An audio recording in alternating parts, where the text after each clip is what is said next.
जी नमस्कार, स्वागत आप सभी का अध्ययन मंत्रा के ऑनलाइन पोर्टल पर। हम रोहित वैद्वान आप लोगों के सामने आ जाइएगा। योगिता, अंजलि, सुप्रिया, शीतल, सरिता, बुशरा,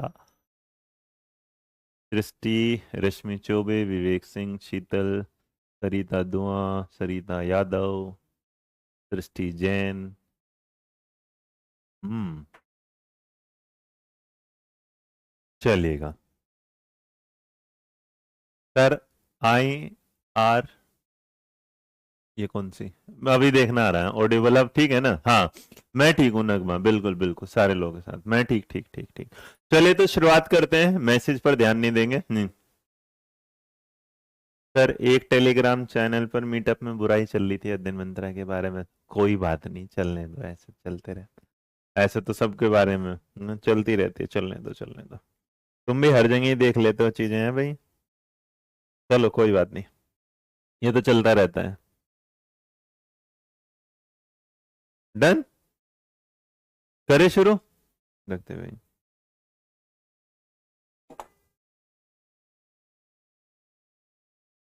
हाँ, हम्म। अन्नू कौन सी बेटा?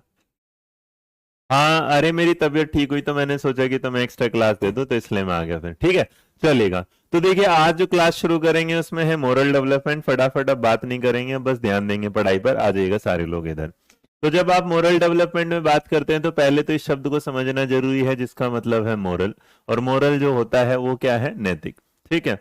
अब अगर ये वर्ड नैतिक निकला होगा तो सबसे बड़ी बात कि नैतिकता का मतलब क्या होता है। नैतिकता इज रिलेटेड विद लाइक कि आप किसके साथ कैसे, जैसे आपने अभी मुझे एक वाली बात बताई, ये वाली बात की भाई, कोई की बुराई चल रही थी मीटअप को लेके, तो मतलब उसमें भी अगर किसी की बुराई चल रही तो मुझे नहीं लगता है कि उसमें कोई कोर्स लॉन्च हो रहा था, आप बच्चे से बोलते हैं। और मोरालिटी कहते हैं कि आप अपने काम में काम रखिएगा, लेकिन दूसरों के उसमें ना जाइएगा। और दूसरों के उसमें जाने का मतलब कि आप हर जगह कमियां ढूंढने जाएंगे, ये फलाना, तो उस चीज को हटा के रखते हैं हम, बिल्कुल। तो नैतिकता क्या कहते हैं? नैतिकता जो वर्ड है, पहले तो ये जो मोरल वर्ड है, ये मोरल वर्ड जो है ये क्या है? इंग्लिश का वर्ड है। किसका वर्ड है भाई? इंग्लिश का। और जो इंग्लिश का वर्ड है ये ऐसा नहीं रहा था अंग्रेजी भाषा में, नहीं। जो मोरल वर्ड लिया गया है ये कहां से आया है? लैटिन भाषा से। मोरल वर्ड कहां से आया है? लैटिन भाषा से आया है। और लैटिन भाषा में भी जो लैटिन लैंग्वेज है, लैटिन लैंग्वेज में भी ये जिस वर्ड से निकल के बना उसको बोले मोर। अगर मोर्स बोलते हैं, जैसे मोर्स बोलेंगे, क्या बोलेंगे? मोर्स। तो यहां पर इसे याद रखना, मोर, और इसके साथ मेरे बच्चे एस जोड़ देना। तो ये एक लैटिन भाषा से लिया गया है। अब मोर्स जो होता है, इसको लैटिन में जो जिसका मीनिंग होता है, इसका मीनिंग होता है किसी चीज का रीति रिवाज। किसी चीज का मतलब क्या होता है? रिवाज होना। या इसको एक तरीके से आप ये समझ के चलते हैं, यहाँ क्या कहते हैं, जो व्यवहार की, जो बिहेवियर के, जो आपके मेथड्स होते हैं, व्यवहार की विधियां। तो आप इसे इंग्लिश में ये भी बोल सकते हैं। यहाँ रिवाज है जिसे आप क्या बोल देते हैं? कस्टम। ठीक है, व्यवहार विधियों को जो आपको बोल सकते हैं बिहेवियर मेथड्स। तो देखिए, अगर आप इन सारी चीजों को लेके समझ के चलेंगे तो पहले हमने सिर्फ ये जाना है कि इस शब्द का मतलब क्या है। जी, धन्यवाद अनाया, धन्यवाद। अब आप लोग इस बात को निकल के छोड़िएगा कि कौन हमारे बारे में क्या कहता है क्या नहीं, और जिसने बुराई करी उसकी बुराई सही, जिसने अच्छाई करी अच्छाई। अब यहाँ ध्यान दो, तुम पढ़ने के लिए, तुम्हारी मोरालिटी कहती है तुम्हारे पापा ने, मम्मी पापा ने तुम पे कुछ खर्च किया है पढ़ने के लिए, तुम यहाँ दे के चलो। जी हाँ सर, मैंने क्लास ली, दी, उनके उनके में बुराई थोड़ी सुनता, इतनी क्लास ली मुझे जीपी से ही। ठीक है, कोई नहीं दानिश, यहाँ ध्यान दे, कोई बात नहीं मेरे बच्चे, छोड़ दो, आ जाओ यहाँ। तो यहाँ पर अगर बात करेंगे, अब देखो मोरालिटी क्या कहती है कि तुम मेरे को ये वाली बात बोलोगे, मेरे दिमाग में कुछ आएगा डिलेमा, मैं तुम्हारा पढ़ाने से ध्यान हटेगा, मैं जाके उस ग्रुप को देखूं, उस ग्रुप को देखने के बाद मेरे दिमाग में कुछ आएगा, और उस ग्रुप को देखने के बाद मेरे दिमाग में जब कुछ होगा तो उसको लेके फिर मैं चिल्लाऊंगा, फिर मैं किसी के बारे में बुरा भला करूंगा। इसका मतलब बात बढ़ेगी ना, उस चीज को देखो ना, चीज मतलब आधारहीन जो बातें हैं उसको रखो एकदम साइड में। अब इनके बारे में जब आप बात करते हैं तो इससे रिलेटेड एक जानकारी मैं दूं, तो हमने फिलहाल आपको समझाया कि मोरल डेवलपमेंट क्या है। अब आइएगा, बस पढ़ाई पर ध्यान छोड़ दीजिएगा कौन क्या बोलता है। ठीक है, यहां ध्यान दे। तो मोरल डेवलपमेंट पर जब आप बात कर रहे हैं तो हमने कहा ये मोरल जो वर्ड है ये कहां से लिया है? वैसे ये वर्ड किसका है? इंग्लिश का। लेकिन बेटा लिया कहां से गया है? ड्राइव कहां से हुआ है? ये जो ड्राइव हुआ है, लिया गया है, तो याद रखिएगा लिया गया है कहां से, लैटिन भाषा से, और लैटिन भाषा में ये किस वर्ड से लिया गया, मोर। मोर का मतलब क्या हो जाता है, जिसे हम क्या बोल देते हैं, मोर्स। और मोर शब्द का जिसका मीनिंग क्या होता है, कस्टम। कस्टम मतलब रीति रिवाज या फिर व्यवहार विधि। यहां तक बातें समझ में आई, हाँ या ना जी? ठीक है ठीक है, आप पढ़ने में ध्यान दीजिएगा, कोई बात नहीं, कोई आ पाया कोई नहीं आ पाया, कोई नहीं, ले छोड़ दो जी। धन्यवाद। अब मीटअप से रिलेटेड बातें बंद, यहां ध्यान दो बातें। तो मोरल डेवलपमेंट की इस कहानी में आज जो इसके बारे में, जिस इंसान के बारे में मैंने आपको सामने फोटो दिखाया, ये है हमारे लॉरेंस कोलबर्ग। तो हम इसे कोलबर्ग का नैतिक विकास का सिद्धांत बोलते हैं। तो मोरल डेवलपमेंट थ्योरी ऑफ क्या होगा, कोलबर्ग, जिसको मैंने फोटो में आपको दिखा दिया। तो ये है कोलबर्ग साहब जिन्होंने मोरल डेवलपमेंट थ्योरी को दिया, और इन्होंने इस चीज से रिलेटेड हमें चीजों को समझाया। और इन्होंने क्या किया, इसके अलग अलग अलग क्या दिए, कुछ स्टेजेस दी। तो यहां एक बात याद रखना मेरे बच्चे, इन्होंने कितने लेवल पर इसको बताया है, 3 को। लेकिन जो इनकी स्टेजेस है वो कितनी है, 6। स्टेजेस जो है वो कितनी है, 6। तो एक बात याद रखना, अगर आपसे कोई पूछा जाएगा ये सवाली बात की कि इन्होंने इसके बारे में जो अवस्था, तो अगर कोई पूछेगा लेवल कितने हैं, तो इसकी जो अवस्था है वो याद रखिएगा 3 है। अवस्थाएं कितनी बताए हैं, 3। और मेरे बच्चे जो स्टेजेस, इसके स्तर बताए हैं वो कितने बताए हैं, 6। और 3 के बाद हर हुआ, तो इसका मतलब 3 का इंटू कितना हुआ, 2। तो याद रखिएगा हर स्टेजेस के क्या है, 3 लेवल है, इंटू 2 में क्या हो जाएगा, 6। तो इसका मतलब हर स्टेज के 2 स्टेप होंगे, क्या होंगे, हर स्टेज के 2 स्टेप। ठीक, आ जाइएगा गोल्डी सिंह जी, चलो चलो। तो यहां तक अगर आप इस बात को समझ लेते हैं, तो यहां तक हमने सिर्फ ये जाना कि लॉरेंस कोलबर्ग साहब ने मोरल डेवलपमेंट के 3 लेवल बताए, और इन 3 लेवल में उन्होंने हर के अंदर 2-2 स्टेजेस दी। तो कुल मिलाकर 3 लेवल हो गए, और स्टेजेस कितने होंगे, 6। तो सवाल अगर स्टेजेस पूछेगा तो नंबर कितने आएंगे, 6 आएंगे। लेवल कोई पूछेगा तो नंबर कितने आएंगे, 3। ये वाली बात हो गई हमारी बिल्कुल क्लियर। अब जब हम इसके साथ आगे बढ़ेंगे, तो आपके इस स्टेजेस के कुछ नाम इस तरीके से आने से पहले, तो हम आज अपनी क्लास में जो डिस्कस कर रहे हैं वो कोलबर्ग थ्योरी, मोरल डेवलपमेंट। तो आज आपको इस क्लास का अंदाज अलग लग रहा होगा, इस क्लास को पढ़ने का तरीका अलग लग रहा होगा। आप देख रहे होंगे कि हम जिसके बारे में बात कर रहे हैं किस तरीके से, है ना। तो इन सारी चीजों को सरिएगा, आगे बढ़िएगा जी। हाँ बेटा राहुल, डन भाई यहां तक। अब जब हम मोरल डेवलपमेंट पर बात करेंगे, तो मैंने आपको बता दिया देने वाले साहब का नाम क्या है, कोलबर्ग। किस पर बात करी है, मोरल। और उसके बाद हम क्या करें, डेवलपमेंट। अब डेवलपमेंट जो विकास होगा, देखो आप अगर ध्यान से देखेंगे तो एक इंसान का विकास होता है 2 तरीके से। एक जो ग्रीन झंडा दिखाई दे रहा है, एक क्या है, रेड। तो ग्रीन वाला देखो हमेशा क्या रहता है, कुछ, और रेड वाला हमेशा ना जला फूका रहता है। तो इसी तरीके से हुआ क्या कि मोरल डेवलपमेंट को समझाते टाइम कोलबर्ग साहब समझ गए कि दुनिया में ना 2 टाइप के अलग अलग लोग रहते हैं। एक तो वो जो हमेशा चिड़े भूखे रहते हैं, और एक वो होते हैं जो हमेशा क्या, हंसमुख रहते हैं। तो जो हंसमुख रहता है वो बेटा हरियाली टाइप रहता है, और जो बेटा एकदम जला रहता है वो एकदम रेड रहता है। तो इसका मतलब यहां अगर इसी चीज को लेके चलेंगे, तो हमारे सामने एक भाई साहब आए, और जो हेंस थ्योरी के बारे में आप लगाते हैं ना, तो जो हेंस थ्योरी थी ना, तो हेंस की थ्योरी तुमने इतनी बार पढ़ ली कि वो नया काम हो गया, पुराना काम हो गया, उसने बीवी के लिए ये कर दिया फलाना। वैसे मतलब हेंस साहब ने अपनी बीवी के लिए इतना कुछ किया जो कि आजकल दुनिया में कोई करता नहीं अपनी बीवी के लिए, ऐसा सब लोग जानते हैं, ऐसा सब लोग मानते हैं। तो इसी वजह से हेंस की स्टोरी को हम सुनेंगे थोड़ा रुक के। तो आज हम इसमें कुछ वर्ड आएंगे, उनको आपको समझना पड़ेगा। तो इस क्लास का एक हल्का सा मैं सीन दिखा देता हूं, ये वाली है ना। अब आप देखेंगे मोरल, उसके बाद कॉपरेशन क्या होता है, फिर मोरल रीजनिंग क्या होती है, डिलेमा क्या होता है, उसके बाद इसकी स्टेज थ्योरी के जो फोटो है वो क्या होते हैं, फिर लेवल 1 क्या होगा, लेवल 2 क्या होगा, लेवल 3। ये मैं आपको सिर्फ और सिर्फ दिखाऊंगा धीरे धीरे, प्यार से, आराम से। लेकिन फिलहाल हम चलेंगे अपनी क्लास के साथ, जहां पर हम आपको लिख के समझाएंगे कि क्या क्या हुआ और कैसे कैसे कहानी चली। चलो भाई आ जाओ। सॉरी सॉरी भाई, है ना। अब यहां पर जब आप बात करते हुए चलते हैं, तो हुई इस कहानी में ये वाली बात कि जो लेवल दिए गए वो कितने गए, 3। जो लेवल दिए गए हैं वो कितने दिए गए हैं, 3। तो जो 3 लेवल दिए गए मेरे बच्चे, उनको कुछ इस तरीके से समझो। पहले वाला लेवल जिसे आपने बोला प्री कन्वेंशनल, प्री कन्वेंशनल। तो जो प्री कन्वेंशनल लेवल था उसको हिंदी में बोला गया क्या है, पूर्व बहुत सारे लोग इसको नैतिक अवस्था बोलते हैं, बहुत सारे लोग इसे क्या बोलते हैं, परंपरागत तरीका, पूर्व परंपरागत बोलते हैं, लेकिन मेरे को लगता है आप इसे सिंपल लिखिएगा, पूर्व नैतिक अवस्था, वो ज्यादा एक हिंदी का आसान सब होगा।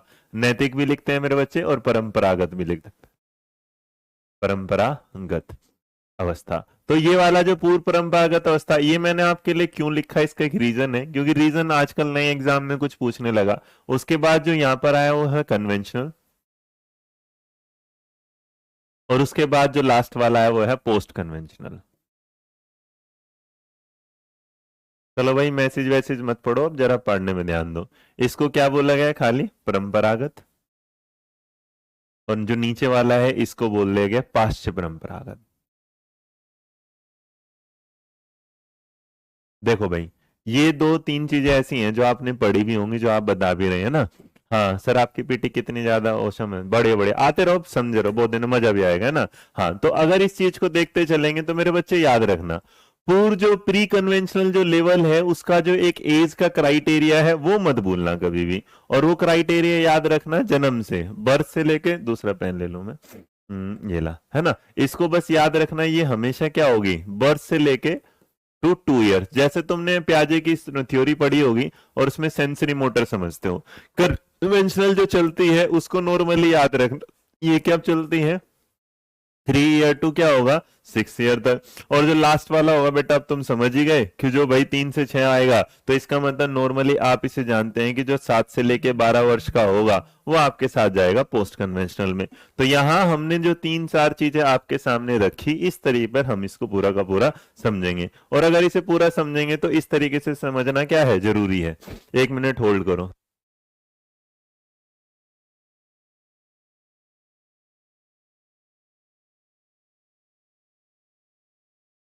अब देखो, अब इसके बाद भी बहुत सारी चीजें आएंगी। कोई बोलेगा पूर्व नैतिक अवस्था क्या है, फिर उसके बाद फिर आप ना एक काम याद रखना, इन सारी चीजों को दिमाग में लेके जाओगे तो बहुत सारी चीजें क्या हैं आपको लगेगा क्या, लेकिन ये एक ऐसा है जिसमें कोई सवाल पूछेगा कोई सवाल नहीं पूछेगा। लेकिन होता क्या है मेरे बच्चे की, को बहुत सारी जगह क्या होगा कि बच्चा भाई जन्म से लेके 2 ईयर तक लेके चल रहा होगा, उसके बाद जो 6 स्टेजेस आएंगे, है ना, हाँ क्या हुआ, मैंने कल ही पढ़ा इसको जी, बहुत बढ़िया। यहां तक किसी को कुछ पूछना है तो जरा पूछेगा, फिर मैं आगे बढ़ रहा हूं एक बार।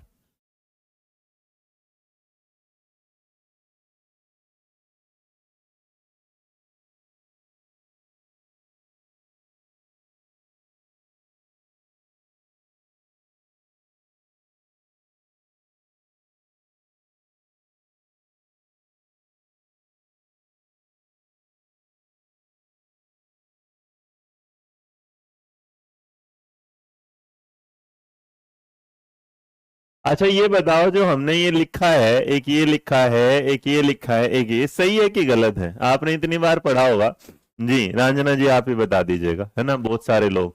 अगर किसी ने ये क्लियर बोला है तो बस एक बात याद रखना मेरे बच्चे, यहां ना तुम हमेशा धोखा खाते रहोगे कि ये ना तो 3 से, ये ना हर जगह हर किताब में आपको कुछ ऐसा देखने को मिलेगा। लेकिन एक बात याद रखना, ये क्या है, गलत है, याद रखिएगा बिल्कुल। तो जब भी एक बात समझ में आ जाए तो बहुत सारी किताबें आपको ये बोलेंगी कि बर्थ से 2 ईयर्स होगा, ये 3 होगा ना, इस बात को बिल्कुल हटा देना। और एक बात याद रखना बिल्कुल यहां से, कि जो नॉर्मल बिल्कुल एकदम एक्यूरेट डेटा होगा, तो बहुत सारी किताबों में कंफ्यूजन आएगी। लेकिन बेटा याद रखना, ये कहलाती है, क्यों, क्योंकि मैं वो बताऊंगा जब एज वाइज क्या होता है, जो प्री मोरल स्टेज होती है उसके अंदर एज बदलती है, जो 2 अलग अलग स्टेजेस होती हैं। ठीक है, प्याजे ने भी दिया है मोरल डेवलपमेंट, वो भी पढ़ाऊंगा। लेकिन याद रखना, ये बर्थ से लेके क्या चलती है, 4 ईयर तक।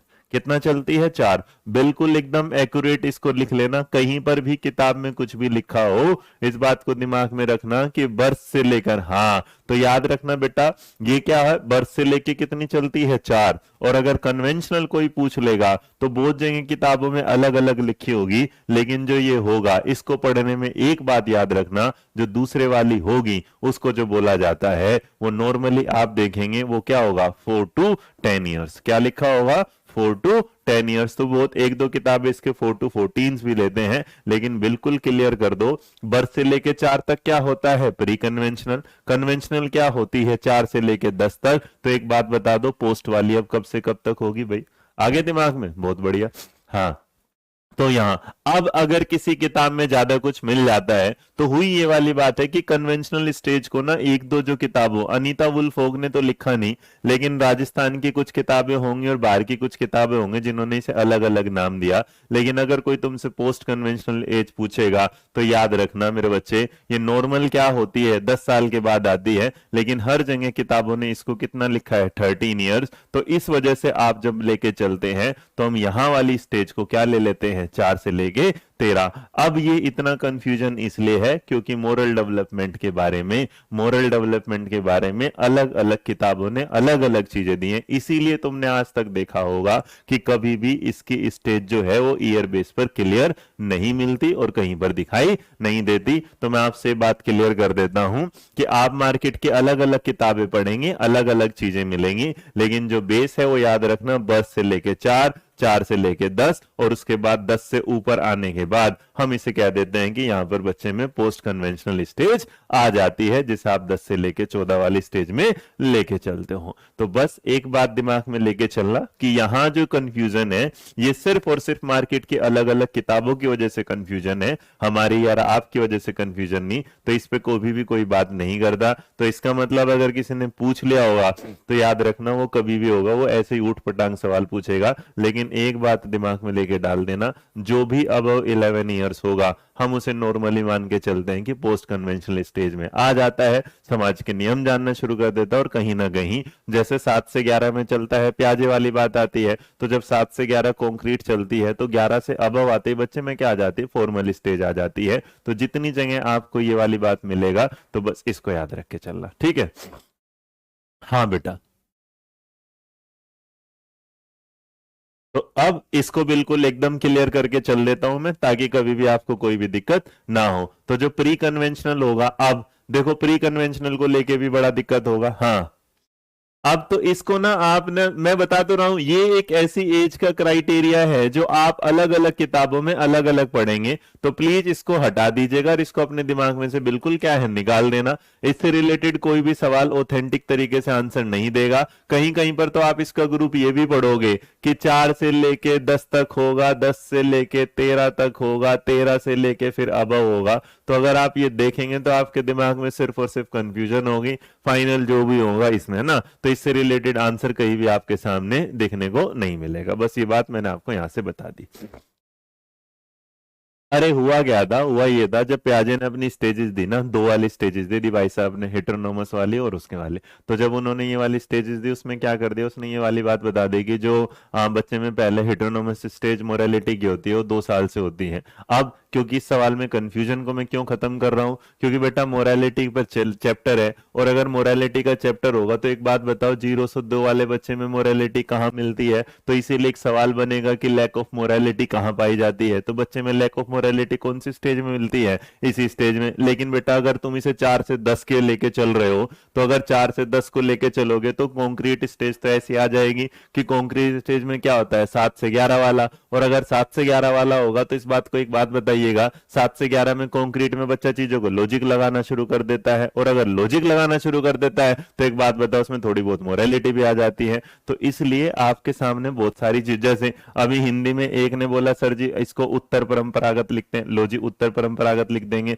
बेटा कहीं प्री को लिखा जाता है, जो पोस्ट होता है उसे पाश्चात्य लिखा जाता है। तो इसलिए इसके एज ग्रुप पे कहीं भी आपको कुछ नहीं मिलेगा। According to moral Kohlberg, age is just a number for moral development. बुद्धि कब किसको कहां थी, आप सोच लो ना, बड़े बड़े लोगों को भी मोरालिटी नहीं है। तो इस पे कोई भी आप एज के क्राइटेरिया से इसको रखेगा बाहर। आप बहुत सारी किताबों में पढ़ेंगे, लेकिन उसके लिए आपको हमेशा सिर्फ और सिर्फ कंफ्यूजन के अलावा कोई भी चीज देखने को नहीं मिलेगी। इसीलिए मैंने इस पे टाइम लगाया। चले आगे बेटा, योग्यता फिर इसका एज ग्रुप को लेके ना मैं कभी भी ये कह नहीं, क्योंकि मैंने कभी भी ना, मैं भी इस चीज को कंफर्म करते टाइम बहुत जगह आप 3 से 6 पढ़ेंगे, बहुत से ये वाली बात अलग। हाँ जी, आगे बताएं। क्लियर भाई, यहां तक किसी को डाउट कोई?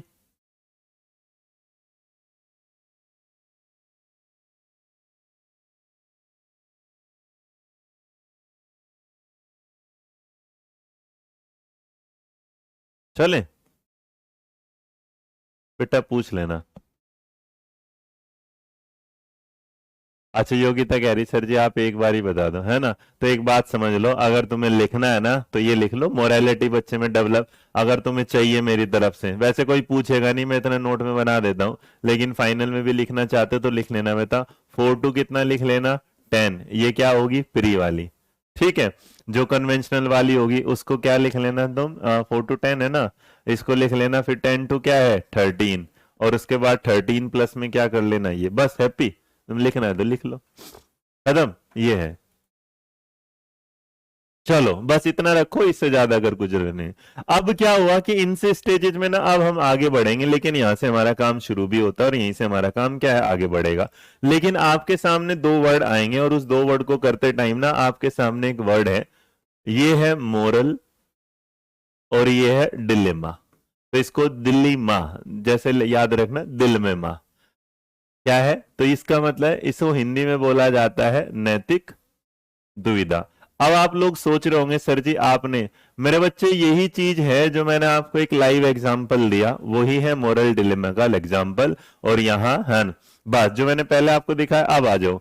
अब हम आपके सामने एक एग्जांपल, जो मैंने इतनी देर से आपको एक चीज बनाया, तो योगिता भारद्वाज जो एक बच्चा है शैलू, उन्होंने कहा सर एक फाइनल लिखवा दो, बड़ी कंफ्यूजन हो रही है। तो मेरे बच्चे ये एग्जांपल ही मोरल डिलेमा का था।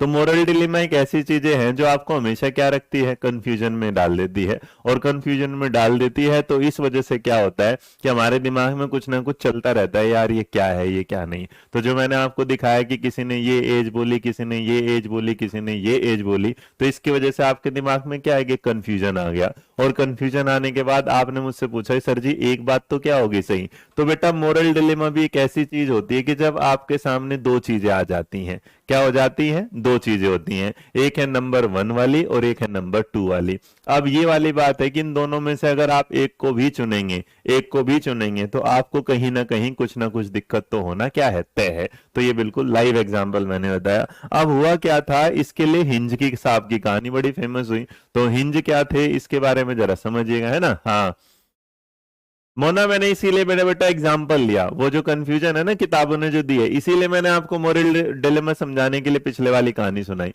मोरल डिलेमा क्या होता है कि आप ना जब किसी काम को करना चाहते हैं, तो मैं आपके सामने कुछ दिखा रहा हूं, देखो ये है मोरल, और रियलिज्म का मतलब होता है यथार्थ। ये इसका रियलिज्म का मतलब क्या है, यथार्थता। यथार्थता जो होती है किसी चीज की, क्या होगी, रियलिटी में क्या है, stage of development where children see rules and absolute. इसका मतलब जो आप रूल मान लोगे वो क्या है, यथार्थ है। नो चॉइस जो होगा फाइनल। अभी देखते रहो, अभी इसमें क्या है, रुको जरा, कंफ्यूजन के साथ मैंने एग्जांपल इसलिए क्लियर किया ताकि आपको दिक्कत ना हो बाद में। यहाँ आपके सामने क्या है, कोऑपरेशन वाली बात, और यहाँ पर आपके सामने क्या है, मोरल रीजनिंग, और एक वर्ड क्या है, मोरल डिलेमा। देखो मोरल डिलेमा को समझाने के जो एग्जांपल है, अब तुम सारी चीजें भूल जाओ, 2 मिनट के लिए भूल जाओ, क्योंकि मोरलिटी को समझाना ही अपने आप में बड़ी एक पूरा का पूरा चैप्टर की जान है। वो समझ जाओगे, आगे समझ जाओ जी। हाँ फाइनल वाली ही पढ़े थी पहले, हाँ फाइनल ना पढ़ो, यहां ध्यान दो, अभी मुझ पे छोड़ दो सारा का सारा।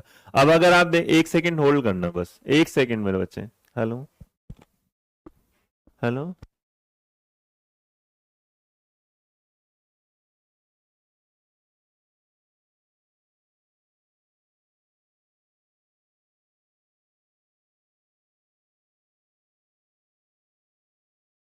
चलो अब आ जाओ जरा, रांझना छोड़ दे, यहाँ से हट जाओ। अब देखो, देखो डिलेमा का मतलब क्या होता है। अब जरा तुम एक एग्जांपल समझोगे ये वाली बात।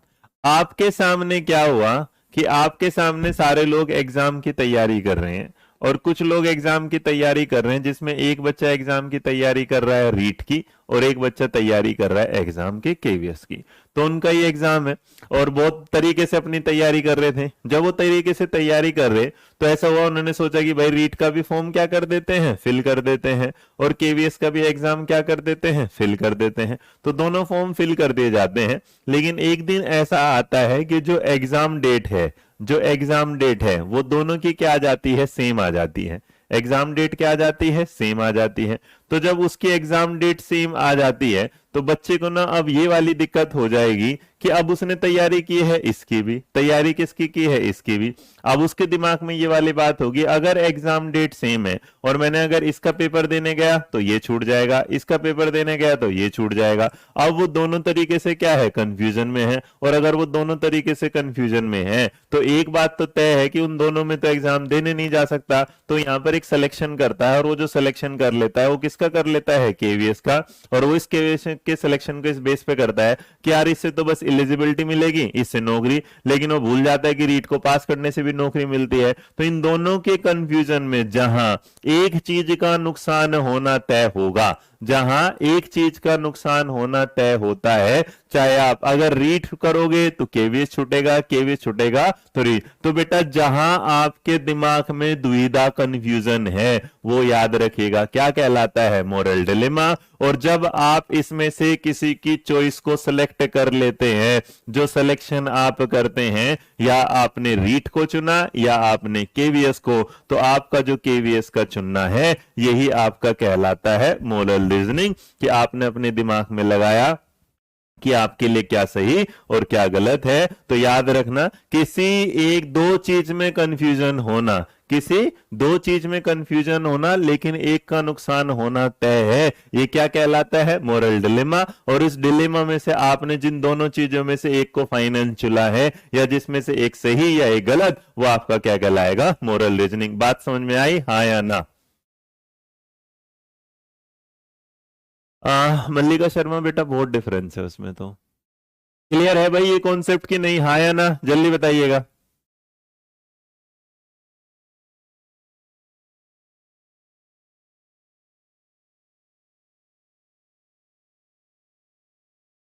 Clear clear clear clear clear, बहुत बढ़िया बहुत बढ़िया।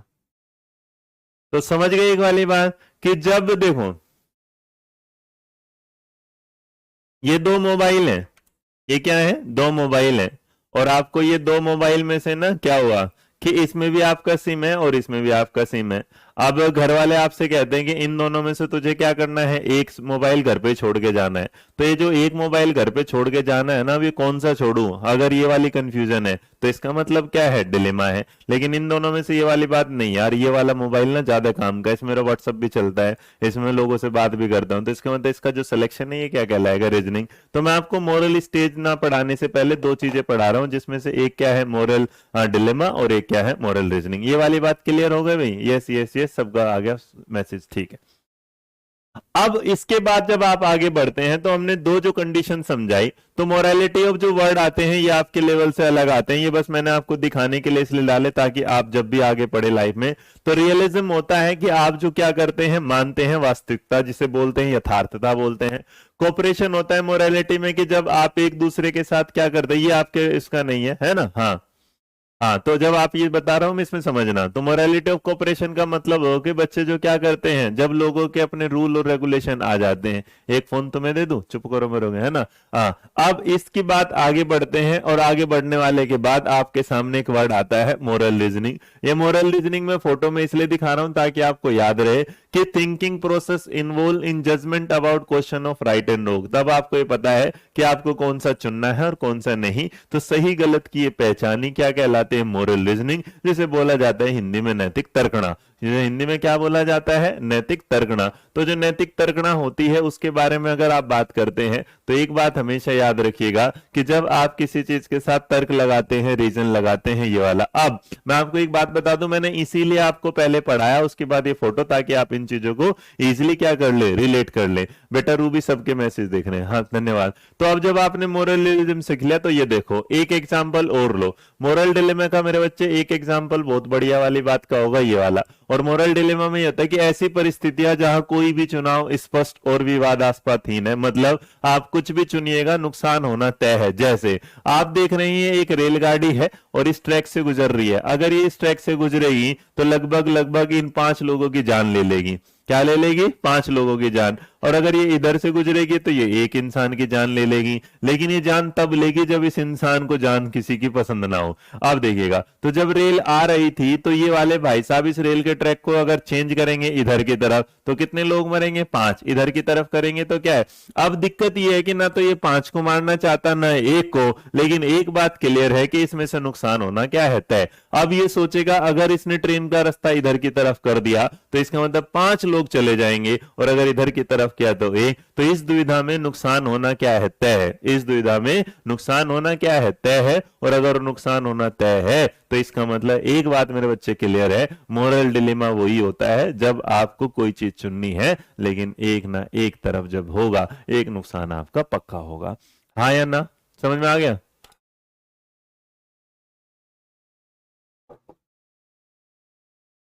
अब इसमें एक एग्जांपल और समझ लो।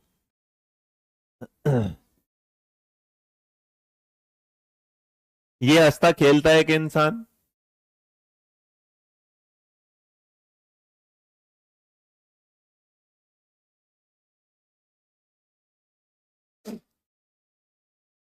पति,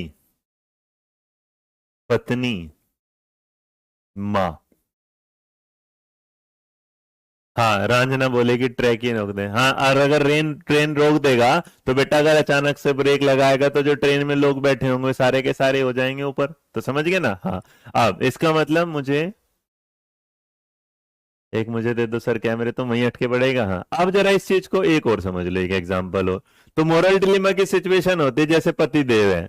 अगर ये पति देव एक बात है, इसकी मम्मी भी इसे कुछ बोलती रहती होगी, इसकी पत्नी भी बेचारे को कुछ ना कुछ बोलती रहेगी। अब अगर पति पत्नी की बात बोले तो मां नाराज, पति अगर माँ की मतलब बेटा माँ की बात बोले तो फिर पत्नी नाराज। तो इसका मतलब इस नाराजगी में अब ये रोज डिसाइड ये करता है कि ये देखेगा कि इसके होने से नुकसान क्या होगा? कम होगा।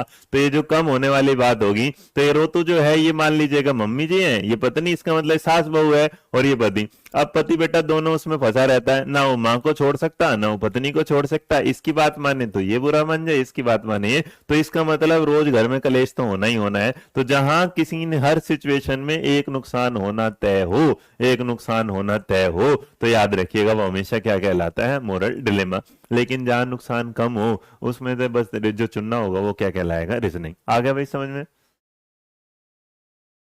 अब मैंने तुम्हें बेटा एग्जाम्पल पढ़ाई वाला भी दे दिया, और मैंने तुम्हें क्या दे दिया, मतलब 2 एग्जाम वाली बात मैंने बता दी तुम्हें ये। और इसका एक एग्जाम्पल और मैं ले सकता हूं। अब ये रियल एग्जाम्पल लास्ट एग्जाम्पल है, जैसे क्लास एग्जाम्पल ले लो। तो क्लास एग्जाम्पल में आप समझिएगा, एक क्या है? टीचर है, एक तरफ ये स्टूडेंट है, और एक तरफ यहाँ पर क्या है? ब्रिलियंट स्टूडेंट है। यहाँ पर एक स्लो लर्नर है, ये क्या है? Bright learner. तो अब देखो, टीचर अगर ब्राइट लर्नर के हिसाब से पढ़ाए तो स्लो लर्नर को नुकसान हो जाएगा, स्लो लर्नर के हिसाब से चढ़ाए ब्राइट लर्नर को। लेकिन इसलिए कभी कभी टीचर को अपनी क्लास में ये देखना होता है कि वो सारे बच्चों को क्या लेके चलेगा? साथ लेके चलेगा। लेकिन एक बात कंफर्म है, कभी ना कभी नुकसान जरूर होता है। जैसे अब इसमें जैसे आप लोग जाने, तो आप लोगों में से अगर किसी बच्चे को बात समझ में आ गई और मैं 2-3 बार अगर 2-3 एग्जाम्पल दूं तो बोलोगे बस सर समझ में आ गया। लेकिन बेटा जिसको समझ में नहीं आया, तो इसका मतलब जिसको समझ में नहीं आया वो मुझसे कई एग्जाम्पल पूछना शुरू करेगा। तो इसका मतलब आपको मैंने जो समझाया है ये वाली बात हो जाती है यहाँ। अब हम इसके बाद आगे बढ़ेंगे। नुकसान होना तय, डिलेमा तुमने समझ लिया, और यहां से इस स्टेज के बारे में जो ऑलरेडी मैं आपको बता चुका हूं, और ऑलरेडी जो मैं आपको बता चुका हूं, तो कुल मिलाकर जो स्टेजेस हैं, लेवल कितने हैं? 3। स्टेजेस कितने हैं? 6। अब अगर इसमें आप देख के चलेंगे तो लेवल 1 प्री कन्वेंशनल, देखो यहां पर इसी वजह से, ताकि आपको कोई दिक्कत ना हो। देखो अब अगर आप हर जगह जाओगे तो यंगर देन क्या होगा? 6 होगा, यहां पर क्या होगा? 7 to 11 होगा, यहां पर क्या होगा? 11। तो इंग्लिश की जो बुक्स हैं, जो बाहर की बुक्स हैं, वो बिल्कुल अलग देंगे, है ना? बुक्स क्या देंगे आज? तो इसलिए ना, इससे रिलेटेड आज तक तुमने कभी भी किसी भी एग्जाम में आज तक ये पढ़ा ही नहीं होगा। देखो मैं तुम्हें अगर ये कंफ्यूजन क्रिएट कर रहा था तो उसका रीजन था कि मैं तुम्हें मोरल डिलेमा समझाना चाहता था, और मोरल डिलेमा से मेरे को कहां जाना था? रीजनिंग पर। अब जो मैं आपको समझा रहा हूं, तो ये एज का बेटा आज तक किसी भी एग्जाम ने नहीं पूछा है, क्योंकि आप मोरालिटी को डिसाइड ही नहीं कर सकते मोरालिटी कौन से साल में आएगी कौन से नहीं। आप बचपन में भी अंदाजा लगाते हैं कि बच्चे को ये वाली चीज भैया उसमें क्या होती है? कम होती है, उसे नहीं लगता। लेकिन एक बात बताओ, अगर बच्चे को डर ना लगता तो कोई मम्मी को अगर आके ऐसे कुछ करना शुरू कर देगा तो रोना क्यों शुरू करता है ना, वो किसी दूसरे के सामने ये वाली बात क्यों बोलता है कि मेरी मम्मी को किसी ने ऐसे, भाई मान लीजिएगा पापा ने हाथ उठा दिया हो मम्मी पर, तो वो बाहर वालों को ना बताता। तो यहाँ बहुत सारी चीजें हैं, इस पे एज वाली बात को हटा देना। जिन लोगों को एक बात समझ में नहीं आई, मैं दोबारा एक बात क्लियर कर दूं जो इसकी जान है। मेरे बेटा याद रखना, मोरल हमेशा वर्ड रहेगा कॉमन। आपके सामने एक वर्ड होगा डिलेमा, जिसे आपने क्या बोला है, दुविधा, तो दुविधा होगा, इसका मतलब जहां पर आपकी होगी कंफ्यूजन, ठीक है। और जो रीजनिंग होगी उसका एक ही बात याद रखिएगा, रीजनिंग का मतलब होगा आपका किसी चीज को सिलेक्शन करना, क्या करना, चुनाव करना। तो इसका मतलब नुकसान होना है ना, सही और गलत का चुनाव क्या है, रीजनिंग कहलाता है, और सही और गलत में फंसे रहना डिलेमा कहलाता है। ठीक है प्रीति, कोशिश करूंगा बेटा मैं। अब इसके बाद हम आगे बढ़ेंगे, और आगे बढ़ते हैं तो यहां से हमारी इसकी कहानी हो जाती है शुरू, और हम अपने पहले लेवल पर आते हैं। अब इनको देखो, पहले लेवल को आपको सिर्फ और सिर्फ समझना पड़ेगा, और मेरी कोशिश होगी कि मैं इसे आसान तरीके से समझाऊं। तो जो लेवल 1 है बेटा, एक बात और बता देता हूं आज तुम्हें, ये वाली बात और ध्यान रखना। अगर तुमसे कोई एक कि Kohlberg theory is based on, अगर आपके सामने कोई ये पूछ लेगा जी कोलबर्ग साहब हैं, इनकी जो थ्योरी है वो किस पर बेस्ड है, तो याद रखना बेटा कोलबर्ग की थ्योरी ना रीजनिंग पर, मोरल रीजनिंग पर बेस्ड है। क्या है, मोरल रीजनिंग पर बेस्ड है, ना कि मोरल डिलेमा पर। इसलिए मैंने आपको समझाया ये। तो कोई भी तुमसे पूछ दे तो याद रखना, जो मोरल डेवलपमेंट थ्योरी में कोलबर्ग साहब है, कोलबर्ग थ्योरी जो है, जो बेस्ड है, वो किस पर है, बेस्ड ऑन मोरल रीजनिंग। ये इंपॉर्टेंट सवाल है, इसको देख लीजिएगा, इसको मत भूलना कभी भी, ये इंपॉर्टेंट है। तो आपसे जब भी कोई पूछेगा तो मोरल डेवलपमेंट में कोलबर्ग की जो थ्योरी है मोरल रीजनिंग पर आधारित है, ठीक है। हाँ, स्टेजेस बेटा नहीं पूछता कोई भी, एज नहीं पूछेगा कभी भी। डन।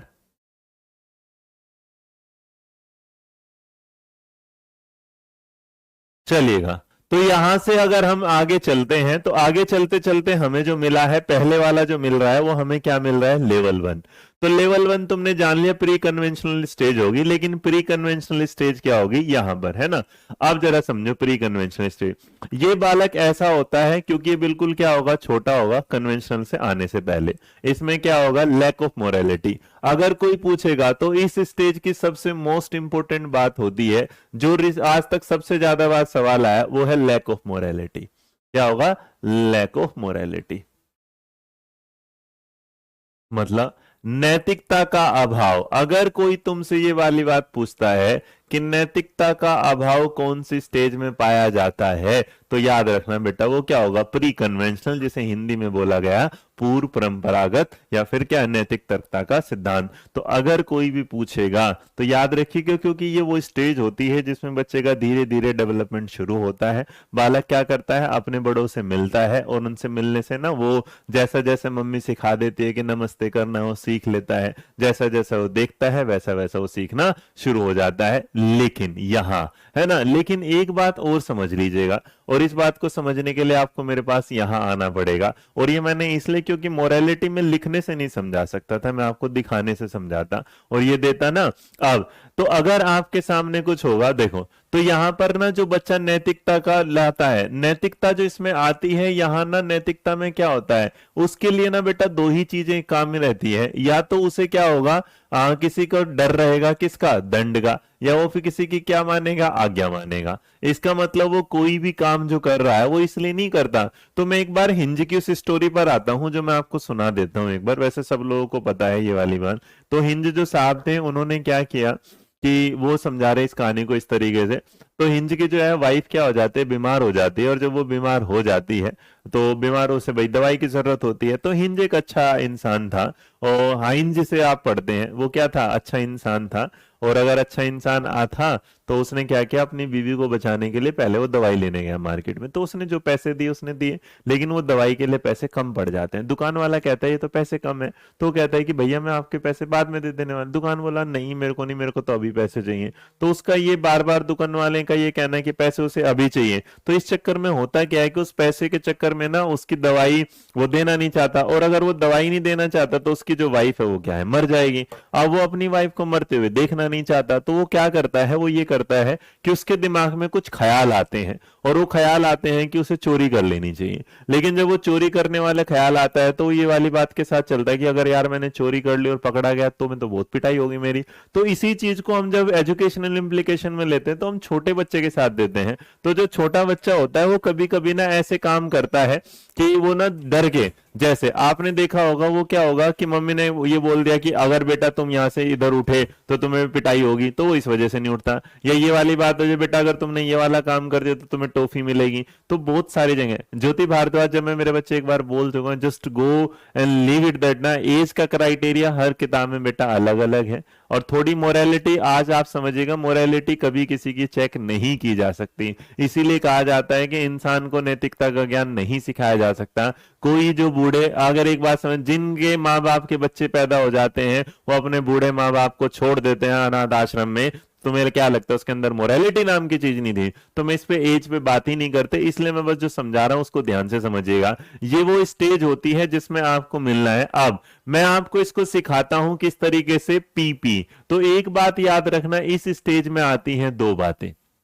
क्या होती है, पीपी। और पीपी का मतलब वो पी फॉर क्या होगा, पनिशमेंट। तो इसका मतलब इस स्टेज में जो बच्चा है वो कुछ काम इसलिए करता है कि कहीं भाई उसे क्या हो जाए, दंड ना मिल जाए, उसे क्या है, ऑर्डर ना मिल जाए। मैं कहता है इस अवस्था में, मतलब मैंने ये कहा कि राहुल तू खड़े हो जा, और राहुल खड़ा हो जाएगा, कहीं मैं उसे नौकरी से ना निकाल दो। लेकिन बचपन के टाइम में क्या होगा, बच्चे इस काम को इसलिए करता है क्योंकि उसे इस बात का डर रहता है कि अगर मम्मी ने ये काम नहीं किया तो मम्मी उसके क्या कर, मम्मी के कहने पर मैंने काम नहीं किया तो मम्मी मेरी क्या कर देगी, पिटाई कर देगी।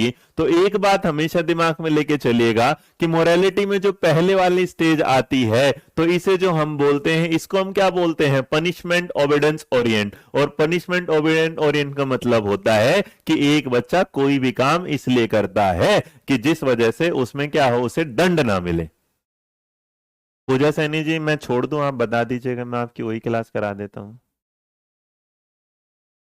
बताइए यार, तुम लोग ना मतलब लाइव क्लास, मेरे को लगता है कि मेरे को ना बैच पूरा रिकॉर्डेड दे देना चाहिए तुम्हें। मतलब आप लोगों को ना लाइव में इसलिए पढ़ाता हूँ बेटा क्योंकि तुम लोगों को कहानी सुनने में मजा आए, तुम्हें ना इंटरेस्ट डेवलप हो, तुम उस चीजों के साथ रिलेट कर पाओ। लेकिन अगर कोई बच्चा इस क्लास के दौरान, किसी की ऑफलाइन और ऑनलाइन में बस यही फर्क होता है कि ऑफलाइन में कभी बच्चा ये नहीं पूछ सकता पढ़ाने के दौरान सर वो दूसरे सब्जेक्ट की क्लास कब होगी। ऑनलाइन में क्या होता है, सर जी ये कब होगा, वो कब होगा। आपको लगता है बेटा मैं बता पाऊँ, इसलिए मैं आपको पढ़ाने आता हूँ, मैं आपको टाइम शेड्यूल तो बताने नहीं आता। डन, आगे बढ़े।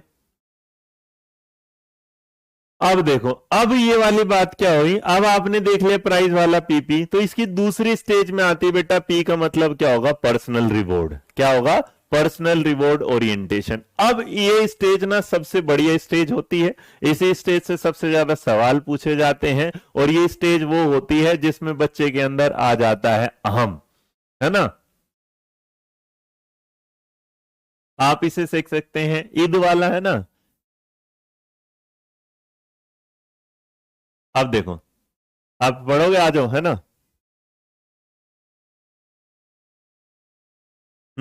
अब हुआ ये वाली बात कि इसमें क्या हो गया, देखो मैं तुम्हें ये ट्रिक क्यों समझा रहा हूं। पहले याद रखना, पी से याद रखना पनिशमेंट। क्या रखोगे, पनिशमेंट। अब देखो दूसरे पी से क्या बना है तुम्हारे सामने, पर्सनल। तो यहां क्या, इसका मतलब पी फिर क्या है, पर्सनल। और पर्सनल क्या होगा, रिवॉर्ड। अब बच्चा जो भी काम करता है ना वो पर्सनल रिवॉर्ड के लिए करता है। पर्सनल रिवॉर्ड से तो पहली जो हमारा लेवल है उसकी स्टेज में हम याद करेंगे ट्रिक से, क्या है, पीपी। किससे याद करेंगे, पीपी। अब पीपी का मतलब जब यहां पे हुआ तो इस दूसरी स्टेज में क्या करेगा, आपने कभी अगर ध्यान से देखा होगा तो यहां से देखने वाली बात बेटा, एक वर्ड और तुमने देखो, you scratch my back I will scratch yours. तो इसी स्टेज को एक नाम और दिया जाता है जिसे बोला जाता है tit for tat. Tit for tat, tit for tat का मतलब होता है जैसे को तैसा, जैसे को तैसा। तो जैसे को तैसे समझने की बात होती है ये वाली बात, कि जैसे अगर हम लोग गए, जैसे मान लीजिएगा ज्योति है, और ज्योति जो राजबहार है, तो वो क्या जाती हैं, वो अपना स्कूल में खाना लेके जाती हैं, और वो खाना लेके जाती हैं तो वो उनकी एक दोस्त है जिसका नाम क्या है, योगिता है। और जो योगिता है वो उनसे क्या कहना चाहती है कि बहन आज मुझे तो अपना खाना दे दे, मैं अपना खाना नहीं लाई, तो उसे खाना एक्सचेंज कर देती हैं। तो इसीलिए इस स्टेज के नाम के साथ क्या होता है, एक्सचेंज स्टेज भी आता है। क्या होता है, एक्सचेंज, मतलब अदला बदली। क्या होता है, अदला बदली। अच्छा, अदला बदली भी होता है, और अदला बदली अगर किसी सामान की होती है तो इसलिए इस स्टेज को एक नाम और दिया जाता है, इंस्ट्रूमेंटल। क्या नाम दिया जाता है, इंस्ट्रूमेंटल।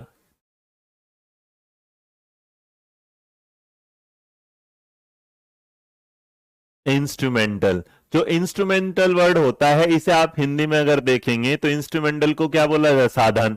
लेकिन साधनात्मक का कोई वर्ड होता नहीं, लेकिन फिर भी हिंदी वाले तो हैं तो हम बना ही देंगे। तो मेरे बच्चे एक बात समझो, यहां चीजें होती हैं, एक हाथ ले दूसरे हाथ दे। बात समझ रहे हो, एक हाथ ले दूसरे हाथ दे। तो यहां एक हाथ ले दूसरे हाथ दे का मतलब होगा कि मान लीजिएगा आज आपने पढ़ने के लिए मेरा पेन लिया था, तो कल आपको मेरे को पेन देना पड़ेगा कि भैया कल मैंने तुझे दिया था, आज तो मुझे दे दे। तो इसको जो अदला बदली बोला जाता है, एक्सचेंज बोला जाता है, इंस्ट्रूमेंटल बोला जाता है, या इसको क्या बोला जाता है, पर्सनल डिवेड ओरिएंटेशन। हमारी जो अपनी मर्जी है, हम इसके हिसाब से क्या करते हैं, काम करते हैं। ये बात समझ में आई, हाँ या ना भाई? तनु, गुड इवनिंग भाई। समझ में आ गया? तो इसका मतलब मेरे बच्चे, यहां पर आपको जो मैंने समझाया, इस बात को हमेशा याद रख के चलिएगा कि जब भी होगा तो इसकी ट्रिक में क्या होगा, पीपी। तो पीपी हमारा पहला होगा। अच्छा, पीपी के बाद इसका जो लेवल 1 वो तो ये क्लियर हो गया। अब हमारा क्या आता है, लेवल 2। लेवल 2 को याद करने का तरीका होता है जीएस। क्या होगा, जीएस। अब जब लेवल 2 में स्टेज आती है जीएस वाली बात, तो जीएस होता है, जी मंडे शो बहुत अच्छा था जी, धन्यवाद। अब अगर यहां पर बात करेंगे टिट फॉर, ये होती है कन्वेंशनल स्टेज। अब इसमें क्या होगा, अगर कोई तुमसे पूछेगा, अगर कोई तुमसे वाली बात पूछेगा, तो एक बात याद रखना, बच्चे में मोरालिटी की स्पीड सबसे ज्यादा कब होती है? तो याद रखना, मोरालिटी की सबसे ज्यादा स्पीड बच्चे की इसी स्टेज में होते हैं। मोरालिटी स्पीड जो होती है, नैतिकता की जो स्पीड होती है, वो सबसे ज्यादा जो होती है मेरे बच्चे याद रखना, सबसे ज्यादा कौन सी स्टेज में होती है, दूसरी। और कन्वेंशनल मोड होता है, देखें, judgement is based on others approval, family expectations, traditional values, the law of society and loyalty of country. तो जो परंपरागत स्तर होता है नैतिक तर्कना का, अब वो क्या है, घर से निकल के, परिवार से निकल के, उनकी बात मानने को, अपने कोई ऐसा नहीं कि भाई लालच नहीं है, कोई दंड नहीं है, कोई प्राइज नहीं है, बस जो भी चल रहा है उसमें क्या होगा, वो हर चीजों को देखते हैं, समझते हैं और क्या करते हैं, जानते हैं। अब जरा इसको थोड़ा सा हम देखेंगे।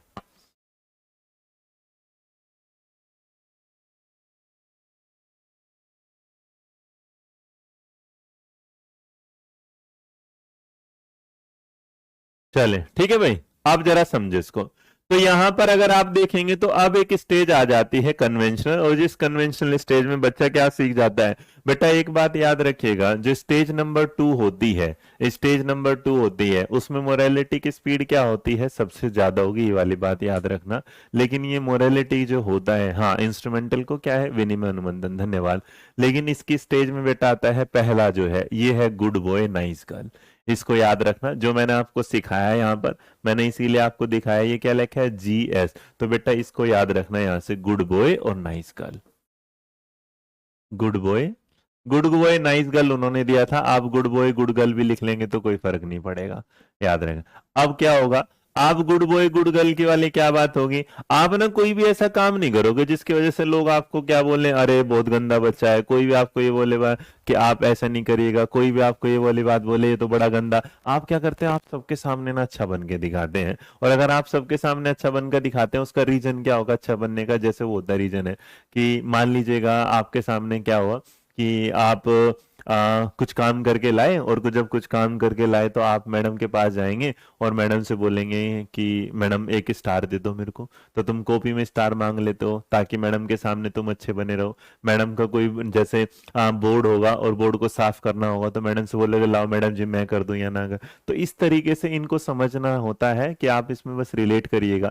तो जब आप कन्वेंशनल स्टेज को पढ़ते हैं तो कन्वेंशनल स्टेज में एक चीज अवस्थाएं आती हैं दो, जिसमें आते हैं गुड बॉय नाइस गर्ल वाले। इसका मतलब यहाँ हमेशा बच्चा क्या करता है, वो से बच्चा सबके सामने अच्छा बन के दिखाने की क्या करता है, पूरी पूरी कोशिश करता है। और उसी चीज को हम इस तरीके से समझेंगे जैसे यहाँ। तो ये क्या होगा, good means nice, it is a determinant by what please aids and approved by other. मतलब ये कि यहाँ पर सीधी सीधी सी बात का मतलब ये होगा कि आपके सामने जो भी मिल जाएगा आप हमेशा क्या होगे, सामने वाले से चाहोगे कि सामने वाला आपकी सिर्फ और सिर्फ क्या करे, तारीफ करे, और आप उसके सामने अच्छा, जैसे मैडम के सामने बोलोगे हाँ जी मैडम जी, हाँ जी मैडम, और पीछे जा अरे मैडम तो पूरे दिन मुझसे काम करवाते रहते, लेकिन मैडम की नजरों में क्या बन गए, आप अच्छे बन गए। ये बात समझे, हाँ या ना? उसके बाद बताओ।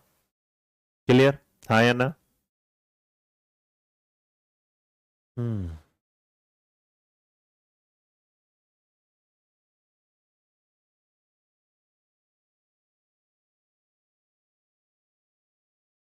क्लियर भाई, यहां तक आगे मैं बढ़ू?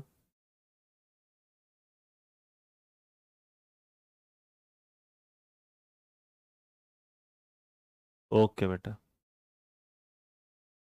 अब देखो, अब जब मैं आपसे बोल रहा हूं यहां पर, तो आपको ना जो दिमाग लगाना है, ये मेरे लिए बस ये याद कराना, उसकी कोई जरूरत ही नहीं है। अब देखो आपको क्या मिल जाएगा यहां, तो यहां पर क्या आ जाता है, सोशल ऑर्डर। अब इसे ऑर्डर मानने के बजाय आप अगर इसे कहना चाहें तो आप सोशल लॉ बोल दीजिएगा, है ना? क्या बोल देते हैं, सोशल लॉ। अब जरा इसको समझिएगा इसे किस तरीके से समझा जाता है। यहां पर क्या होगा कि यहाँ जो समाज ने भाई आपके लिए लॉ बनाए हैं, नियम बनाए हैं, तो बेटा पहला क्या याद रखोगे, पीपी, दूसरा क्या याद रखोगे, जीएस। तो यहाँ पर क्या है, गुड बॉय गुड गर्ल और समाज। अब देखो जब वो गुड बॉय गुड गर्ल वाली सिचुएशन से आगे गुजरेगा तो उसे पता चलेगा कि समाज में क्या है, कुछ रूल्स और कुछ नियम कायदे हैं। और वो रूल नियम कायदे क्या है, इसे कहानी की तरह समझना, और कहानी की तरह समझोगे तो कुछ समझो। देखो अब मैं शुरू से लेके जा रहा हूँ, इसको बड़े ध्यान से समझते चलना। यहाँ एक कहानी आएगी, उस कहानी में पूरी चारों स्टेजेस में क्लियर करता हूँ। तो हुआ ये वाली बात कि सबसे पहले एक छोटा बच्चा है जो अपने पापा के साथ ना, उसके पापा कहते हैं बेटा पढ़ ले, नहीं पिटाई करूंगा। तो वो क्या करता है, डर की वजह से वो पढ़ाना शुरू करना। कुछ दिन के बाद क्या होगा कि पापा कुछ काम कर रहे थे और बच्चे को स्कूल जाना था, तो बच्चा पापा से कहता है कि पापा जी मुझे छोड़ के आओ। तो पापा कहते हैं नहीं बेटा मेरा तो आज ऑफिस का काम है, मैं नहीं छोड़, नहीं नहीं मेरे को तो जाना है, मेरे को तो जाना है। तो पापा कहते हैं बेटा प्लीज आज मत जा। तो कहते हैं ठीक है, तो आपको मेरे को चॉकलेट दिलानी पड़ेगी, है ना? तो इसके बाद तो नहीं, तो फिर मैं आपको माफ नहीं करूंगा, ये वाली चीज है सिचुएशन। तो बच्चा इस सिचुएशन में आता है, वो कहता है टिट फॉर टैट कि आज पापा जी आपने मेरे को देखो। फिर बच्चा बोलेगा किसी दिन मान लीजिएगा उसके फ्रेंड का जब बर्थडे था, तो वो बोलेगा देखो पापा आपको मैंने उस दिन आपको जाने दिया था, आज प्लीज मेरे को जाने दो। तो टिट।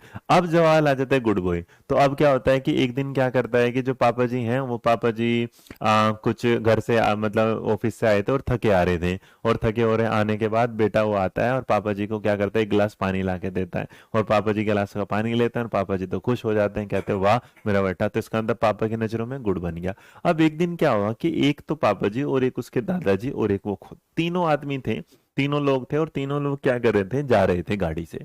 और जब गाड़ी से जा रहे तो गाड़ी से क्यों जा रहे थे, गाड़ी से इसलिए जा रहे थे कि हुआ ये वाली कहानी में कि जो उसके बच्चे के दादाजी हैं वो बीमार हो जाते हैं। और जब वो बीमार हो जाते हैं तो उसके पापा गाड़ी में उसे लेके जा रहे होते हैं।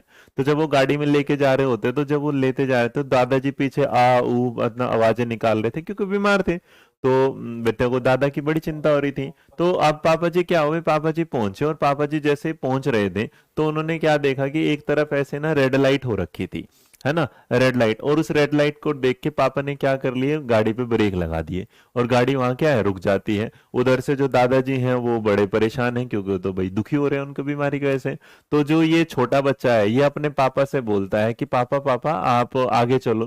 तो पापा जी क्या बोलते हैं, नहीं बेटा अभी हम आगे नहीं जा सकते क्योंकि अभी क्या है, रेड लाइट हो रखी है। और जो रेड लाइट हो रखी है, आकृति में क्लास लेना बंद कर दो बेटा।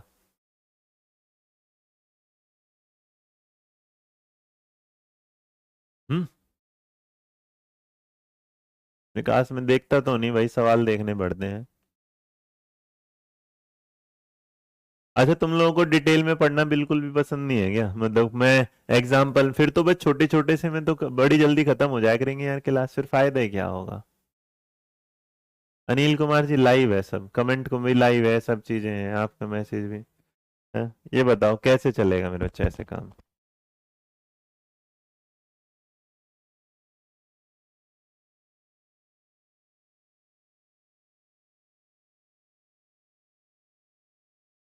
हाँ जी, तो ये क्या है? ब्रेक। तो इसके पापा समझाते हैं इस बच्चे को, नहीं बेटा समाज के कुछ रूल हैं, और जब आप रोड पे जा रहे हो तो जैसे रेड लाइट होगी आपको रुकना पड़ेगा। तो इसका मतलब इसके रेड लाइट के रुकने से इसे पता चल जाता है समाज के अपने कुछ क्या है नियम है। तो ये जो हमारी दूसरी स्टेज होती है, इसमें ये बच्चा समझ जाता है दूसरा लेवल की, हाँ दूसरा लेवल बेटा छोड़ो कुछ नहीं हुआ बच्चे ना, अब तुम लोग सुधरेगो नहीं तो क्या कर सकता हूँ तुम्हारे लिए। अब उसके बाद ये समाज के क्या है नियम मानना शुरू कर देता है कि हाँ समाज के अपने समाज को चलाने के लिए कुछ क्या होते हैं नियम होते हैं। तो यहां तक भी बात समझ में आ गई जी। अब अगर इसके बाद कहानी में आगे बढ़ते हैं, तो जब कन्वेंशनल स्टेज निकल जाती है तो कन्वेंशनल के बाद हमारे सामने क्या आती है? स्टेज नंबर 4, जो मैंने आपको समझाई, लॉ एंड ऑर्डर, कि समाज के अपने क्या है नियम है। जैसे आप इस क्लास को लेने आते हैं तो इस क्लास के मैं पहले से नियम बना के रखता हूं कि प्लीज आप मैसेज मत करिए, बट स्टिल आप मैसेज करते हैं। तो उसमें से कुछ मैसेज मैं इसलिए पढ़ता हूं कि भाई कोई सवाल ना पूछो। अगर मैं सवाल मैसेज ना पढ़ूं तो एक दो बच्चा ये वाले बात बोल देते हैं कि सर जी आप तो मैसेज पे ध्यान ही नहीं देते। अब मैं ये बताऊं मैसेज पे ध्यान दूं, पढ़ाने पे ध्यान दूं, या किस चीज पे ध्यान दूं? अब इसके बाद है ना, हाँ अब उसके बाद हमारी जो आ जाती है, हमारा लेवल आता है तीसरे वाला, जिसे क्या बोलते हैं? Post conventional. पोस्ट कन्वेंशनल में बेटा क्या लिखा होगा? देखो, सोशल कॉन्ट्रैक्ट ओरिएंटेशन। अब जरा इसको देखना, और सोशल कॉन्ट्रैक्ट ओरिएंटेशन को आप इस तरह याद करिएगा, जब आपके दिमाग में इसको याद करने का तरीका होगा। तो आपने पहले क्या पढ़ा? पीपी। दूसरे बारे में आपने क्या पढ़ लिया? जीएस। अब तीसरे वाले में जो आप पढ़ रहे हैं उसको आप पढ़िएगा इस तरीके से, जिसमें आपके सामने आएगा आईएस। क्या आएगा? है ना, आई और एस। और आई और एस का क्या मतलब होगा जरा समझिएगा। अब आपने जो सोशल लॉ रखे थे, क्या रखे थे? सोशल जो नियम थे, है ना। तो जो सोशल नियम आपने रखे थे, अब उन सोशल नियम के साथ कभी कभी क्या आप करते हैं? कॉम्प्रोमाइज। और तो आप क्या करते हैं? आप अपने अकॉर्डिंग उसे चुनते हैं। आप क्या करते हैं? उसे अपने अकॉर्डिंग चुनना शुरू कर दें। अब वो जब सुनना शुरू करते हैं तो उसके साथ क्या हुआ कि जो बच्चा रेड लाइट पे था, उसने उस दिन देखा कि पापा ने क्या किया? रेड लाइट पे रेड लाइट रोक दी। लेकिन अगले रेड लाइट पर जैसे ही वो पहुंचते हैं, अगले रेड लाइट पर जैसे ही पहुंचते हैं, तो पापा की तबीयत और ज्यादा खराब हो जाती है, और जो दादाजी हैं वो और बुरे तरीके से चिल्लाना शुरू कर देते हैं और कहना शुरू कर, मर गया मर गया, मेरी तबीयत बहुत ज्यादा खराब होगी। तो इस बीच में जब अगली रेड लाइट आती है तो वो पापा जी उस रेड लाइट को तोड़ के आगे निकल जाते हैं। और जब वो आगे निकल जाते हैं तो इस बार बच्चा फिर ये वाली बात बोलता है कि जब पहली बार पापा जी आए थे तब तो उन्होंने वो तोड़ी नहीं थी, और जो दूसरी बार है इस बार तोड़ दी। तो वो समझ गया कि समाज के अपने कुछ नियम होते हैं, लेकिन उस नियम को आप क्या करते हैं? इंडिविजुअली, जब कभी कभी वो होता है इंडिविजुअल के तौर पर,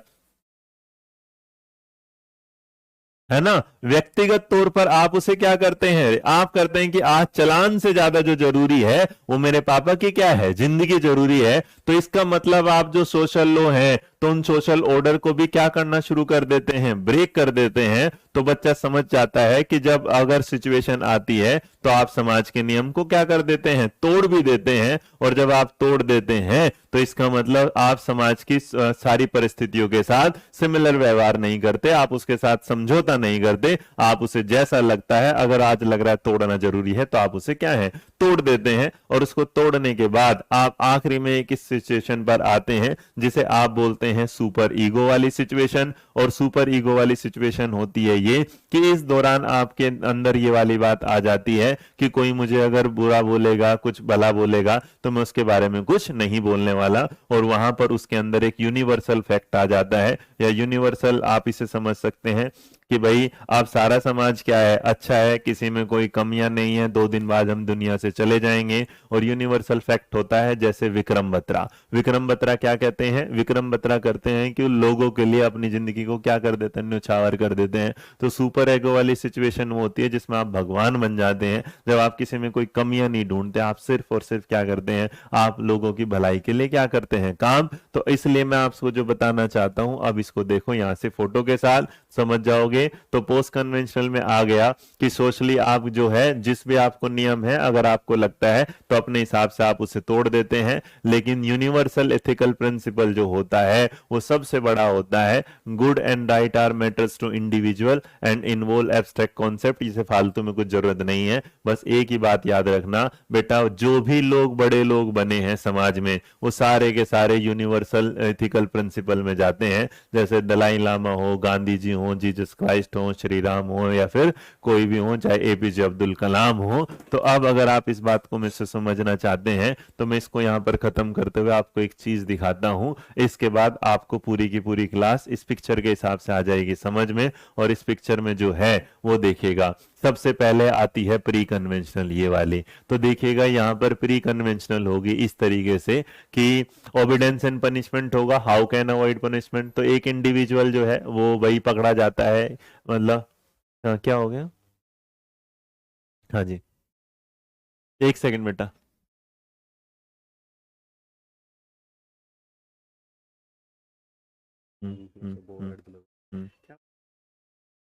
मतलब हिंदी पढ़ी हो उसने बस। हम्म हम्म बस एक बार क्लास कर दे, एक बार आ रहा हूँ एक बार, बस इसे कर दूँ, वो रिदम टूट जाएगा मेरा। नहीं ऐसे नहीं, हाँ ना बोल दो। हम्म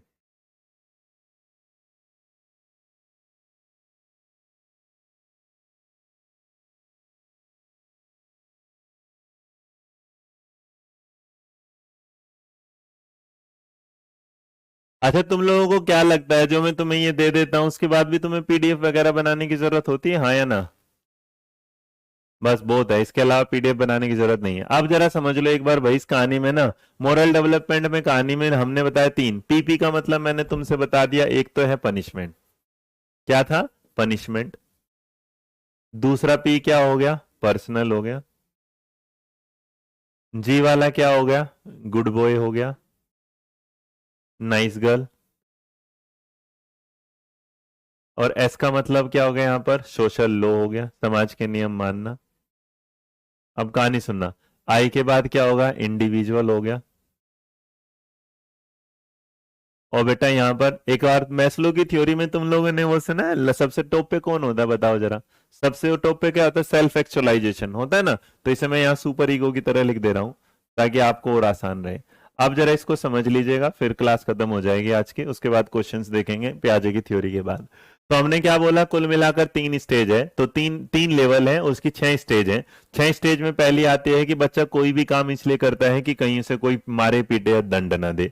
वो दूसरा काम फिर दूसरी स्टेज में जाके करता है, उसे हर जगह क्या है, अपने पर्सनल बेनिफिट दिखने लगते हैं, और वो कोई जैसा उसके साथ करता है वो टिट फॉर टैट की सिचुएशन के साथ वैसा ही उन लोगों के साथ करना शुरू कर देता है, या वो एक्सचेंज करने वाली भूमिका में आ जाता है कि तुम मुझे रोटी दो मैं तुम्हें क्या दूंगा, रोटी देने वाली बात। गुड बॉय बैड बॉय दूसरी जो स्टेज होगी, इस स्टेज में आके बच्चा क्या करता है, हर काम इसलिए करता है कि समाज में कोई इसे गलत ना बोले। तो वो कौन सी स्टेज में होता है, good boy nice girl, stage number होगी 3। देखो अब अगर लेवल 1 है तो सवाल आपसे क्या पूछा जाएगा कि कोई बच्चा किसी डर की वजह से अगर कोई काम करता है तो मोरल डेवलपमेंट में कौन सी स्टेज में है, तो इसका मतलब वो क्या कहता है, पनिशमेंट। कोई बच्चा किसी चीज को इसलिए काम करता है कि आज तुमने मुझे कोई सामान दिया कल मैं तुम्हें देता हूं, या उसके अंदर एक्सचेंज वाली भावना है, तो वो क्या है, स्टेज नंबर 2। गुड बॉय और नाइस गर्ल की जो भूमिका आती है वो कौन सी स्टेज में आती है, वो आती है तीसरी में। और जो चौथे वाली स्टेज आती है उसमें सोशल, कि समाज के नियम जो है उनको मानना है। बच्चा जब समाज के नियम को मानना शुरू कर देता है तो क्या कहता है, सोशल लॉ। और जब इंडिविजुअल उन्हीं समाज के नियम को अपनी जरूरत के हिसाब से मोल्ड करना शुरू कर देता है, वो क्या आती है, स्टेज नंबर 5। और जब उसके अंदर कोई भी चीजों के लिए कोई मतलब दूसरों के लिए काम करना शुरू कर देता है, और अपना जो अपनापन जो है या फिर किसी चीज के साथ ये होना अहम वाले केंद्र को क्या कर देता है, खत्म, तो वो क्या कहलाती है, सुपर ईगो। तो सुपर ईगो दुनिया में मोरालिटी का एक ऐसा स्तर है जो सब में नहीं आता। तो याद रखना, इसका जो मोस्ट इंपोर्टेंट क्वेश्चन आपकी लाइफ में बनता है वो ये बनता है कि जो पहली स्टेज होती है इसमें हमेशा याद रखना मेरे बच्चे कि क्या होता है, morality, lack of moral, morality जो होती है, लैक होती है, मतलब कमी जो होती है, वो याद रखना लेवल 1 में। जो सबसे स्पीड से होती है वो याद रखना 2 में। और जहां पर वो फिनिश हो जाती है, खत्म हो जाती है, वो याद रखना हमेशा क्या होती है, आपके लेवल नंबर 3 में। क्लियर है भाई ये वाली बात, हाँ या ना? हाँ या ना? क्लियर? सर ये आधार है किस चीज का? आत्मसिद्धि, हाँ। आ गया भाई, क्लियर, हाँ या ना? देखो ये थ्योरी, ये एक ऐसी थ्योरी है जिसमें ना आप लिखते नहीं, जिसे आप क्या है समझते हैं। अब किसी ने आपसे, तुमसे ये वाली बात किया, किसी ने कहा कि अगर तुम अपने मम्मी पापा के पैर नहीं छुओगे तो तुम्हें खाना नहीं मिलेगा, तो ये बताओ ये इसमें कौन से लेवल में आएगा? जल्दी बताओ कौन से लेवल में आएगा?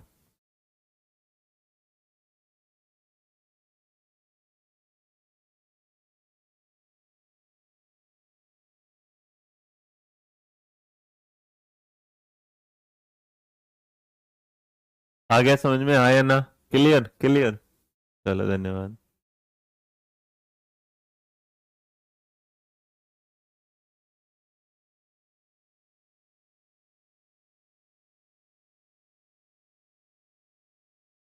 सर एम्बुलेंस भी नहीं रुकती होगी ना, तो बेटा शिवानी वो तो फिर रूल हो गया ना, उसके लिए तो लो बना है। तो अगर उसे ये भी पता चल जाएगा कि देखो हमारी गाड़ी तो रुकेगी लेकिन एम्बुलेंस नहीं रुकेगी, तो ये भी एक तरीके का सोशल लो है, बिल्कुल। यहाँ क्या है, लेवल 1, बहुत बढ़िया। इसका मतलब नॉर्मली अगर आप देखेंगे तो हमने सारी चीजों को क्या कर लिया, हाँ लेवल 1 क्या है, पनिशमेंट वाला। तो भाई ये था मेरी तरफ से मोरल डेवलपमेंट की थ्योरी के साथ। इसकी क्लास के साथ आगे मिलेंगे आपसे फिर बाद में। तो आपकी क्लास जब होगी उसके साथ बता दिया जाएगा। फिलहाल आज की क्लास हम इतना ही रखेंगे। आज के लिए थैंक यू सो मच। अगर किसी को कुछ समझ में नहीं आया तो वो अब मुझसे पूछ सकता है भाई। अब ये एज इट इज पीपीटी में आपको शेयर कर रहा हूँ। किसी को अगर कुछ समझ में ना आया तो प्लीज, अब जिनके भी जो सवाल हैं, जो डाउट हैं, वो बता सकते हैं, जिनको भी है। और कई बार बोला है जब तक पढ़ाऊं तब तक सवाल मत पूछा करो, उसके बाद चाहे कुछ भी पूछो। अब पूछो जिसको जो पूछना है।